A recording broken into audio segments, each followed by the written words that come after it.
To be here.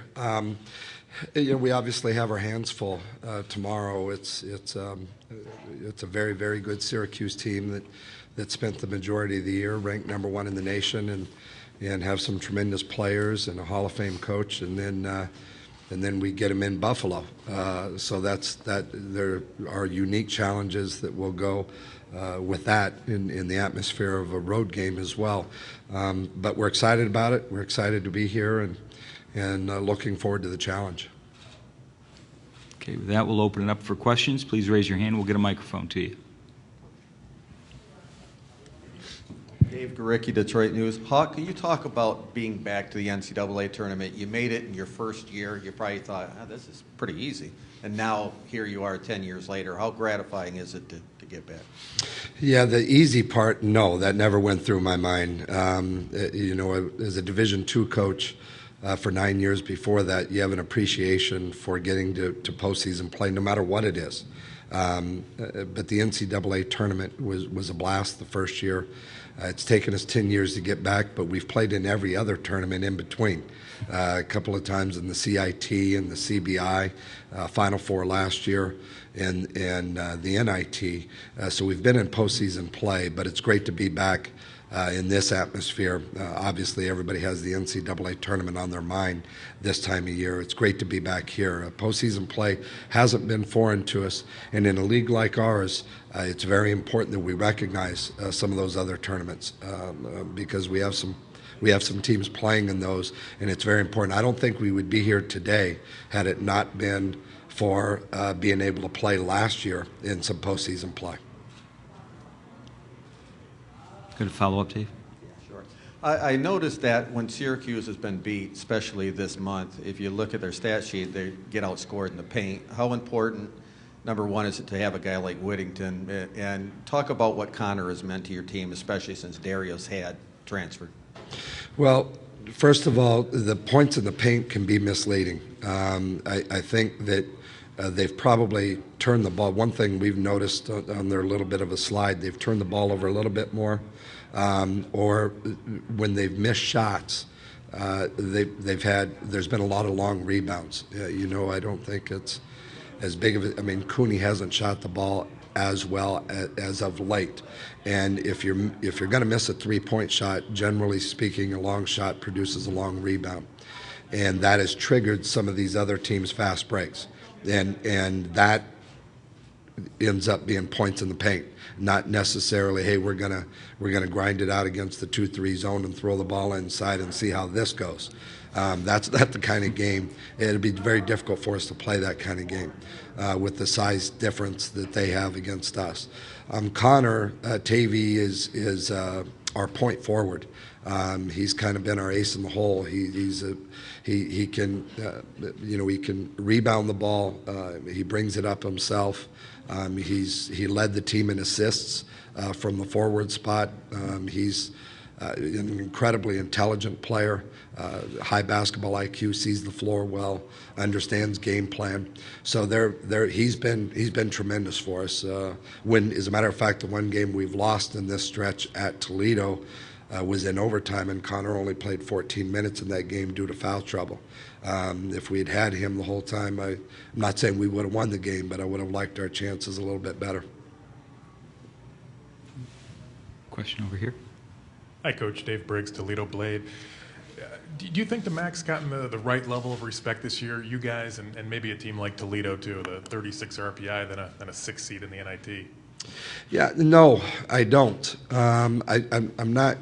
Normally speaking, I wouldn't talk about something like that because everybody does a terrific job of understand. I mean, there's committees and everything else that they're there to do these kind of things. The one thing that I was a little surprised about is the max RPI this year has been higher than in past years. So I've understood a lower seed in some other years. This year, with the conference RPI being 12, I thought that Toledo in particular deserved more credit than what they were receiving all year long. Their RPI was very high all year long. They played a good non-conference schedule. They ended up winning whatever it was, 26, 27 games.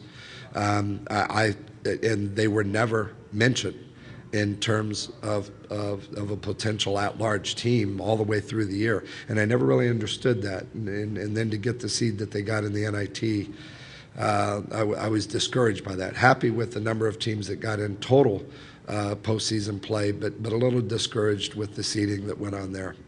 In terms of our seed, 13, 14, we knew we were going to be a little bit lower because of our non-conference RPI, but this thing's all about matchups, and you could get a 12 seed or an 11 seed and play against a team that would be a worse matchup for you than some of the teams that are getting a 13, 14, 15 seed that may be a better matchup for you. Go right across the aisle here. David Drew, Kalamazoo Gazette. Coach, can you just talk about the point guard matchup in this game and who's going to be defending who? Well, we do so much switching. There will be different players on Tyler Ennis. He's a tremendous player, obviously. Their guards are a handful. Austin Ritchie will start out on him, but our transition defense is set up in a way where when a shot goes up, David Brown could very easily end up taking him as he brings the ball up the floor. Then we'll get back to switching at the first opportunity we can. But there'll be several people on him. And then the matchup for them to us doesn't really matter because they're in the zone. So it's not like one certain player from Syracuse is going to be guarding Austin or Jared. We go in the back here, and then there's a couple in front of Coach, Bobby Kravitsky, Citrus TV. You guys are 26 in the nation at limiting opponents' three-pointers. What allows you to be so successful at that? I didn't know that. I think our guards do a pretty good job of applying some pressure. Our whole idea of defense doesn't have anything to do with steals and turnovers. We're always ranked towards the bottom of our league, if not dead last in our league when it comes to creating turnovers. We try and protect the paint and make teams beat us over the top, and hopefully take check threes. We try and be there on the catch. That's been our philosophy ever since I've gotten to Western, and so it'd probably be the answer's in there somewhere. We're going to go down here to Dave and then back here. Yeah, you already said that you don't have your game plan, obviously, nor is anybody's pounded inside against Syracuse. Do you have enough firepower on the perimeter? And can you talk about Tucker's game of late? Well, we'll find out tomorrow afternoon in terms of your first question, whether or not we have enough firepower. I know the guys are capable of it. If Tucker shoots the ball the way he shot it in Cleveland, that certainly helps. But Austin and David Brown, and Austin Ritchie and David Brown and Jared Klein are all capable shooters. The difference for them in this game, though, is the length of Syracuse. When we look back at last year, I mean, Indiana had the firepower too, but shooting over that length is a whole different situation. They're not going to allow you to just play horse out there, and that's what makes it difficult. Tucker's game has been developing all year long. He's a very confident kid, confident player, and he loves the big stage.